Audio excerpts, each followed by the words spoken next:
pensons aujourd'hui que la problématique de l'équité doit être au cœur du système d'éducation et de formation. Parce que l'équité, c'est simplement de l'humanisme, c'est de la générosité, c'est de la justice.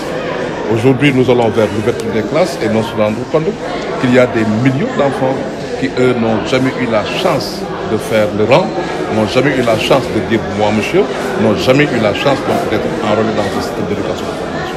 Cela, notre pays devrait pouvoir trouver des solutions. Nous constatons qu'il y a des écoles qui vont difficilement réussir la rentrée des classes et ce n'est pas de leur faute parce qu'ils ont besoin d'avoir évidemment un accompagnement plus stratégique de la part de l'État, envahi fortement par les eaux ou des classes à abri provisoire qui ne sont pas installées. Cela n'est pas de leur faute et donc de ce point de vue, nous devons pouvoir trouver des solutions à cela. Donc nous pensons évidemment que nous devons faire preuve d'une gestion plus équitable du système éducatif qui permette à chaque apprenant, en fonction donc de sa situation, d'avoir toutes les chances pour pouvoir réussir, d'avoir toutes les chances pour pouvoir en tout cas emprunter l'ascenseur qu'est l'éducation et pouvoir changer de situation sociale au bénéfice du Sénégal. Quand nous parlons d'éducation, nous devons tous convenir que l'éducation ne doit pas seulement rimer enseignants, tableaux et classes. Il faudrait qu'on se préoccupe plus de l'environnement des apprentissages. Et cette préoccupation devrait nous amener à planifier la résolution des gaps. Parce que cette question qui est posée nous rappelle évidemment qu'il y a des gaps énormes, des déficits énormes sur plusieurs aspects. Des gaps en enseignants que nous avions évolué à 45 000 et qui fait qu'avec ce gap, il y aura des écoles, des classes qui vont être fermées ou d'autres qui seront sous-dotées.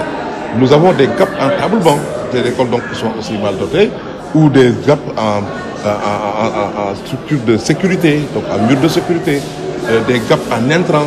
Donc nous pensons aujourd'hui qu'il faut adresser ces différents gaps, ces différents déficits. Et ça qui pourrait nous permettre, en tout cas, d'avoir des écoles qui répondent aux normes, des écoles qui soient suffisamment attrayantes, des écoles qui puissent répondre aux conditions d'amélioration des performances. Et c'est ça, évidemment, qui reste une demande de la COSYDEP en termes donc de mise aux normes de nos écoles. Ça, pour nous, c'est un élément essentiel. Deuxième élément de réponse sur la question, c'est justement qu'il nous devons tout le temps théoriser, aller vers l'académisation de notre système. Notre Sénégal n'est pas uniforme. Il y a des situations particulières, des situations différentes.